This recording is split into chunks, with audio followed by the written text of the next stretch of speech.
Hello and welcome to India's got latent, एक unnecessary reality show. इस show का कोई पॉइंट नहीं है।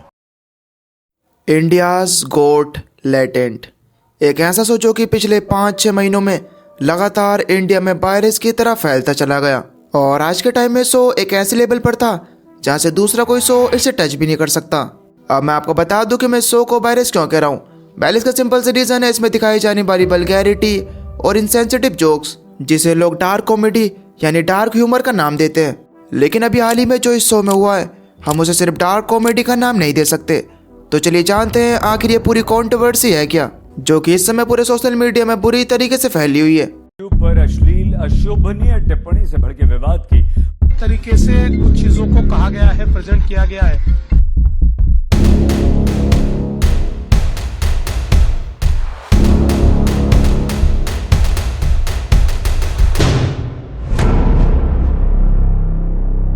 8 फरवरी 2025 को समय रैना के यूट्यूब चैनल यानी इंडियाज गॉट लेटेंट पर एक ऐसा एपिसोड अपलोड हुआ जो कि मेंबर्स ओनली था, यानी जिन लोगों के पास चैनल की मेंबरशिप है सिर्फ वही लोग उस चैनल की उस वीडियो को देख सकते हैं। इस शो के जो होस्ट हैं वो है समय रैना, जो कि स्टैंड अप कॉमेडियन है। इन्होंने अपने शो पर एज ए गेस्ट आशीष चंचलानी, रणबीर अलाहाबादिया, जसप्रीत सिंह और अपूर्वा मखीजा इन सबको अपने शो पर बुलाया था।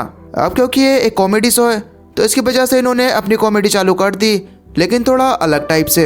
रणबीर अलाहाबादिया जो कि इंडिया के नंबर 1 पॉडकास्टर हैं, और ये बंदा इंडिया में पॉडकास्ट को एक अलग ही लेवल पर ले गया।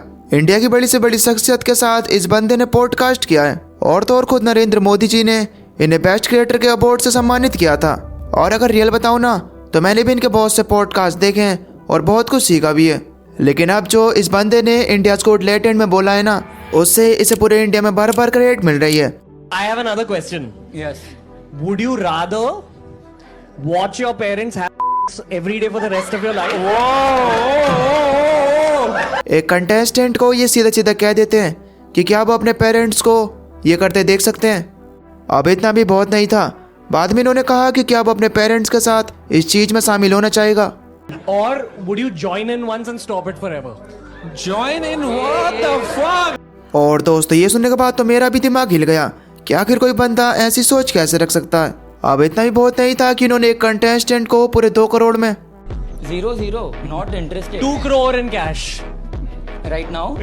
Yeah, right now. 2 crore in cash. You'd suck my dick. माना कि आपके पास ढेर सारा पैसा है, लेकिन पैसे का ऐसा यूज, वो कहते हैं ना अहंकार अंधा कर देता है। अब बस यही एक एपिसोड उनके लिए पूरी जिंदगी भर का नाइटमेयर बन गया। इन्हें दुनिया भर से गालियां मिल रही हैं, लोग इन्हें सोशल मीडिया पर अनफॉलो कर रहे हैं। और तो और बी प्राक जो कि इंडिया के जाने माने फेमस सिंगर हैं, इनका और रणबीर अलाहाबादिया का एक पॉडकास्ट फिक्स हुआ था जो कि अगले कुछ दिनों में होने वाला था। लेकिन जब बी प्राक को रणबीर की कंट्रोवर्सी के बारे में पता चला तो उन्होंने भी रणबीर के साथ पॉडकास्ट करने से मना कर दिया। बी प्राक ने एक वीडियो के जरिए कहा कि मैं बियर बाइसेप शो में जाने वाला था, लेकिन हमने ये कैंसिल कर दिया। आपको पता है कि वो कितनी खराब सोच वाले हैं और समय रैना के शो पर कैसे शब्दों का इस्तेमाल किया गया है। ये हमारी भारतीय संस्कृति नहीं है। आप अपने पेरेंट्स की ये कौन सी कहानी बता रहे हैं? ये कॉमेडी तो बिल्कुल नहीं है। लोगों को गालियाँ देना, लोगों को गालियाँ सिखाना, ये कौन सी जनरेशन है? मुझे समझ नहीं आ रहा कि इस शो में एक सरदार जी भी आते हैं। सरदार जी, आप एक सीखो। और क्या ये सारी चीजें आपको शोभा देती है? आपके गाली देने से हमें दिक्कत है और रहेगी। रणबीर अलाहाबादिया, आप सनातन धर्म को प्रमोट करते हो, आध्यात्मिक बातें करते हो, इतने बड़े बड़े पॉडकास्ट में आप आते हो, और आपकी इतनी घटिया सोच है। दोस्तों, अगर हम इन चीज़ों को नहीं रोक पाए तो आपके बच्चे का भविष्य बहुत ही बुरा होने वाला है। ये मेरा अनुरोध है। इंडियाज गॉट लेटेंट पर हो रहे विवाद के बारे में ध्रुव राठी ने भी अपनी राय दी। ध्रुव राठी ने ट्वीट में लिखा कि डार्क कॉमेडी के नाम पर आज जो हो रहा है वो पूरी तरीके से बकवास है। व्यूज के लिए लोगों के सामने घिनौनी चीजें परोसी जा रही हैं। नई पीढ़ी के नैतिक विकास पर इस चीज का खतरनाक प्रभाव पड़ रहा है। हालांकि इसके लिए किसी भी सरकारी प्रतिबंध की मांग करना समस्या का समाधान नहीं है, क्योंकि इससे कठोर सेंसरशिप व्यवस्था लागू हो सकती है। इसकी बजाय हमें बेहतर कंटेंट बनाने के लिए लोगों पर दबाव डालने की जरूरत है। इंडियाज गॉट लेटेंट जैसे शो का समाज के नैतिक पतन पर एनिमल जैसी फिल्मों के समान ही प्रभाव पड़ रहा है। हालांकि रणबीर ने जब ये सारी चीजें सोशल मीडिया पर देखी कि किस तरीके से मुझे हेट मिल रहा है, तो उन्होंने एक वीडियो के जरिए माफी मांगने की भी कोशिश की, लेकिन अब शायद इन सभी चीजों का कोई भी फायदा नहीं है। खैर अब हम बात करते हैं अपूर्वा मखीजा की। And we also have Prajakta Kohli from Misho. Prajakta Kohli कभी समय को मुंह पे बहन का लौड़ा थोड़ी बोलती है। But कैसी है आप? How are you feeling? बढ़िया हूँ एकदम, तैयार हूँ मरवाने के लिए तुमसे। जिसे आप लोग साउथ अफ्रीका की करेंसी का नाम भी दे सकते हैं, क्योंकि शो पर जिस तरीके से इस लड़की के मुंह से गालियां निकल रही थी, इसे देखकर ऐसा लग ही नहीं रहा था कि ये कॉमेडी कर रही है। क्यों वजाइना में सेंसेशन खत्म हो गई है क्या? वजाइना में सेंसेशन खत्म हो गई।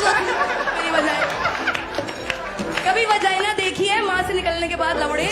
कहाँ एक सिंपल लड़की ऐसा बोलने के बारे में सोच भी नहीं सकती, लेकिन इसने तो अपनी सारी लिमिट क्रॉस कर दी।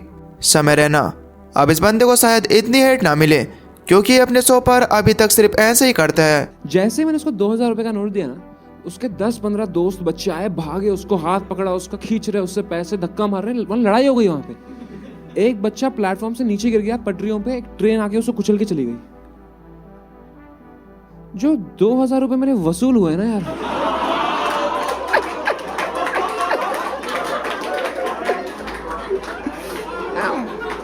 मजा ही आ गया भाई देख के। कहाँ मैं नेटफ्लिक्स पे देखता ये सब। Just a joke. अब भले ही ये एक जोक था, लेकिन ऐसा जोक। अब असल बात तो यह है कि इंडियन ऑडियंस ही ऐसी है जिन्हें बल्गर कंटेंट और गालियां सुनने में मजा आता है। मैं इन सब से एक सवाल पूछना चाहूंगा, क्या एंटरटेनमेंट के तौर पर इसी चीज को कॉमेडी कहते हैं? अब एक टाइम था जब लोग जॉनी लीवर, राजपाल यादव, परेश रावल, कादर खान, इन जैसे लोगों की कॉमेडी देखा करते थे, जो कि बिना किसी गाली गलौज के कॉमेडी किया करते थे। लेकिन आज के दौर की जो कॉमेडी है, उसे डार्क कॉमेडी का नाम दे दिया गया। अब आप एक चीज ये सोचो, ये जो डार्क कॉमेडी है, ये अश्लीलता ही तो है।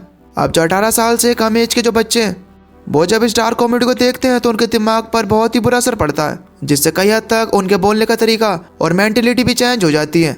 दोस्तों, इस वीडियो के जरिए मेरा किसी भी यूट्यूबर को गलत ठहराने का मकसद नहीं है। मैं तो सिर्फ लोगों को हाल ही में कंट्रोवर्सी को अच्छी तरीके से समझाना चाहता हूँ। बात सिर्फ इतनी सी है कि आप अपने कीमती समय फालतू जगहों पर खर्च मत कीजिए, किसी अच्छी जगह पर लगाइए।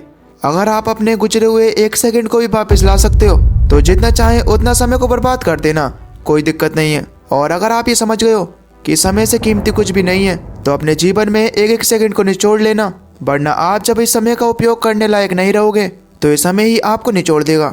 चमत्कार भी सिर्फ उनके साथ होते हैं जो कि प्रयास अपने पूरे मन से करते हैं। तो दोस्तों, बस यही था आज की इस वीडियो में। आप इस वीडियो के बारे में क्या कहना चाहोगे, नीचे कमेंट करके जरूर बताना। बाकी अगर आपको वीडियो अच्छी लगी हो तो प्लीज़ वीडियो को एक लाइक जरूर कर देना, और अगर आप चैनल पर नए हो तो चैनल को सब्सक्राइब कर बेल नोटिफिकेशन को ऑल पर सेलेक्ट कर देना। वरना सब्सक्राइब नहीं भी करोगे तो भी चलेगा यार, क्योंकि मैं नहीं चाहता कि वो लोग मुझे सब्सक्राइब करें जो कि मुझे देखना पसंद नहीं करते। बाकी आपका ओपिनियन है कि आप किस तरह की वीडियोस देखना चाहते हो। तो चलिए मिलते हैं एक और न्यू वीडियो में, तब तक के लिए till then take care, love you, bye bye.